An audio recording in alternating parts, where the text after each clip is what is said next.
الحمد لله ثم الحمد لله إن الحمد لله نحمده ونستعينه ونستغفره ونعوذ بالله من شرور أنفسنا ومن سيئات أعمالنا من يهده الله فلا مضل له ومن يضلل فلا هادي له نشهد أن لا إله إلا الله وحده لا شريك له ونشهد أن سيدنا وسندنا ومولانا محمدا عبده وحبيبه ورسوله أما بعد فيا عباد الله أوصيكم بتقوى الله وطاعته إن الله مع الذين اتقوا والذين هم محسنون قال الله تعالى في محكم كتابه الكريم بسم الله الرحمن الرحيم يا أيها النبي قل لأزواجك وبناتك ونساء المؤمنين يدنين عليهن من جلابيبهن ذلك أدنى أن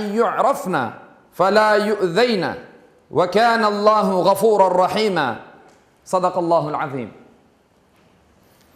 Hürmetli Müslümanlar, en güzel şekilde yaratılgan insan namus ve şerefini korçalamakla emir olundu. Bunun yollarından biri de ayıp olan yerlerinin kapatılmasıdır. Çünkü ayıp olan yerler kapalı olmaganda haramga bakmak, flirt yapmak, zina ve hatta korantaların dağıtılması ve milletin bozulmasına kadar zararlarga yol aça.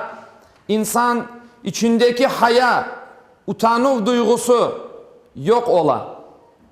Haya duygusu, utanma duygusu olmayan kimseden ise hayır gelmeydi. Sevimli Peygamberimiz Muhammed sallallahu aleyhi ve sellem böyle buyurgan. Utanma duygusu olmayan kimse istegenini yapsın. Yani günah yapmaktan utanmayan kimse ne yapsa yapsın ona endi fayda gelmez. Avret yerlerinin korunması dinimizde hem akaylar hem de kadınlar için haramdır. Akaylar mutlaka köpekten tiz kapakları yerlerine kadar kapatmaları gerektir. Namazda ise bunun yanında üstlerine bol geniş ve ince olmayan urba giymeleri gerek. Kadınlar ise dinimizde bizim mahremlerimiz sayılı. Yani öz ana baba, kardeşleri, kartana karbabaları, dayı emceleri, öz balları ve akaylardan başka haram sayılalar. Bunun için onlar başkalarının közlerinden korçalanmak gerekler. Onlar bizge Allah'tan birer emanettir. Birer elmas taşları gibiktir. Bu elmas başka insanların közlerinden kapalıdır ve tek sahibi için açılır. Elmas taşını yerin tibinden çıkarmak için pek güçtür. Bayağı uğraşmak gerektir. Bizler öz analarımızı, öz kızlarımızı, öz kız kardeşlerimizi elmas taşı gibi saya isek demek ki ona bir emniyet vermek gerekmiz. Bu Allah'ın bizge yollagan emrini. Yoksa bizler kıymetsizleştirdik öz analarımızı, kızlarımızı, kız kardeşlerimizi. Dinimizge göre kadınlarının avret yerleri, beti tirsekke kadar elleri ve topukları tübü ayaklarından dış bütün bedenleridir. Yani kapatılması, bütün bedenin kapatılması gerektir. Bilek yeri, bet ve topuklar açık kalabilir. Bu bedenlerini sayılagan yakınları dışında kimseye göstermeleri haramdır. Kadınlar avretlerini kapatmak için üstlerine giygen urbağa dinimizde hicab dep aytılar. Arap dilinde karşı tarafının bir şey görmeyecek şekilde bütün bedenini kapatmak demektir. Bu bakımdan eğer urba ince, tar, karşı tarafının dikkatini çeken ya da kadının belli bir yerini göstergen, belli etken o hicab öz vazifesini yerine getirmegen sayılar. Ve hicab yani bir ortu olmaktan çıkar. Ayşe anamızın rivayet etkenine göre bir gün tatası Esma onu ziyaret etmek için gelgendir. Peygamberimiz onu gördü ve betini çevirdi ondan. Ve Esma radıyallahu anh'a seslendi. Dedi ki ey Esma, kadın hayız yaşına girdi mi, yani pişkinlik çağına, yaşına girdi mi, erişti mi, beti ve ellerinden tış hiçbir yeri korunmemesi gerek buyurdu. Başka bir rivayette Peygamber Efendimiz sallallahu aleyhi ve sellem şöyle buyurar. Bir sahabege bez parçası verip hediye etip dedi ki bularının bir kısmını özüne al ve kolmek yap, diğer kısmını apayına ver, o özüne hicap yapsın, bir örtü tıksın. Ama ona ait bedenin korunmemesi için tübünden daha bir şey giysin deyip buyurgan Peygamberimiz.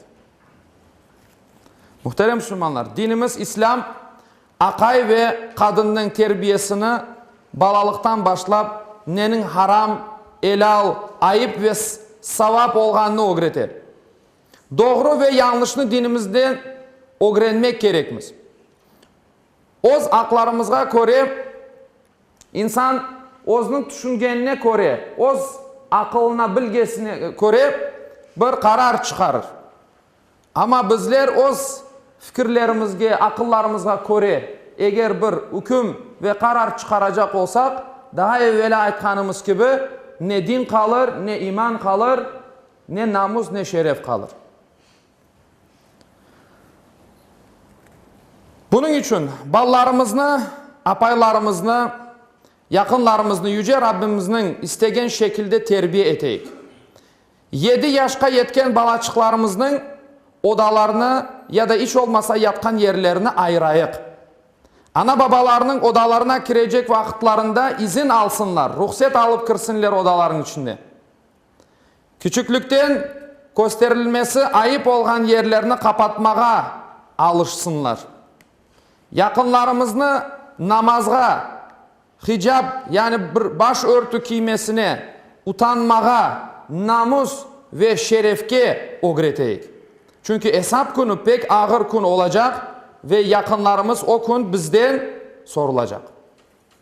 Dinin gösterilmesini yasak etip ayıp sayılan yerlerini dışta başka akaylarga göstergen kadın dinimizge göre zina içindedir. Akayının şerefini ezmekte ve toplulukның bozgunculukka uğramasının kaynağı sayılmaktadır. Sebepçisi sayılmaktadır. Allah'tan korkan kimse haram yapmaktan utanır. Allah'tan korkmagan ise istegen gibi davranır. Dışta yürgende közlerimizni küçümüz yetkeni kadar haramlardan korçalamağa hareket eteyik.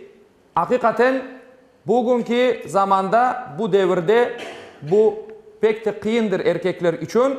Çünkü kayda baksan haram, kayda baksan küfür. Bunu etmek kıyındır ama şunu bilmemiz gerektir ki bu kıyın vaziyette Allah-u Teala'nın emrine bizler tabi olsak, boysunsak onun sevabı da ona göredir.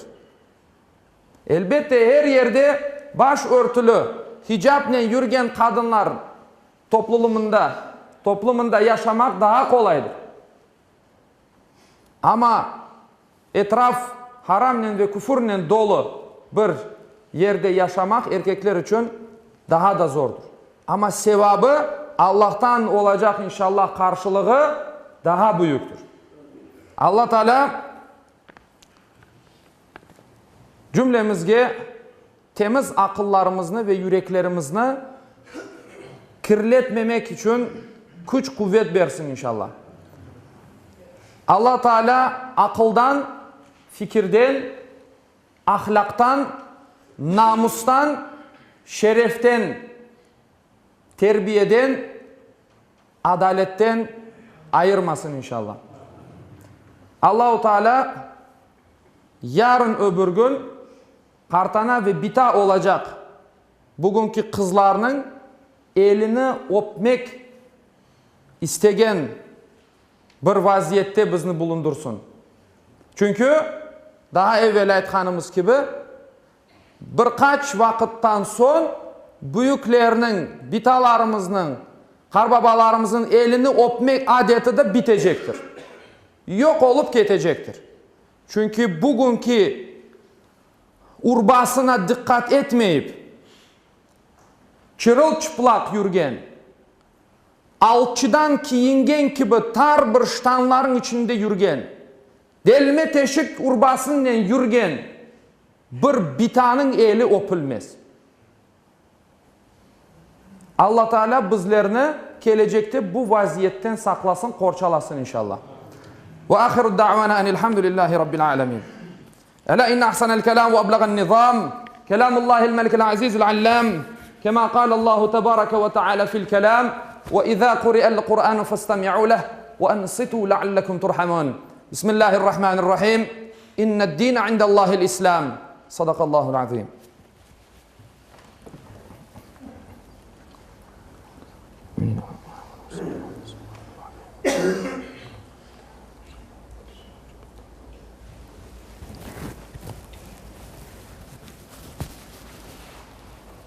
الحمد لله حمد الكاملين والصلاة والسلام على رسولنا محمد وعلى آله وصحبه أجمعين تعظيما لنبيه وتكريما لفخامة شان شرف صفيه فقال عز وجل من قائل مخبرا وآمرا إن الله وملائكته يصلون على النبي يا أيها الذين آمنوا صلوا عليه وسلموا تسليما اللهم صل على محمد وعلى آل محمد كما صليت على إبراهيم وعلى آل إبراهيم إنك حميد مجيد اللهم بارك على محمد وعلى آل محمد كما باركت على إبراهيم وعلى آل إبراهيم إنك حميد مجيد اللهم وارض عن الأربعة الخلفاء سيدنا أبي بكر وعمر وعثمان وعلي ذوي الصدق والوفاء وعن الأنصار والمهاجرين والتابعين إلى يوم الجزاء وعن كافة المؤمنين والمؤمنات والمسلمين والمسلمات الأحياء منهم والأموات بفضلك ورحمتك إنك سميع قريب مجيب الدعوات برحمتك عباد الله إن الله يأمر بالعدل والإحسان وإيتاء ذي القربى وينهى عن الفحشاء والمنكر والبغي يعظكم لعلكم تذكرون ولذكر الله أكبر والله يعلم ما تصنعون. Okuğanım ayette Yüce Allah buyuran, şüphesiz Allah adaletini, yaxşılık yapmakını ve soy sopka yardım etmekni emir eter. Edepsizlik, fenalık, isyan etip zulüm işlemekni de yasaklar. Tuşunup uymanız için sizlerge nasihat verir. Cumanız hayırlı ve mübarek olsun.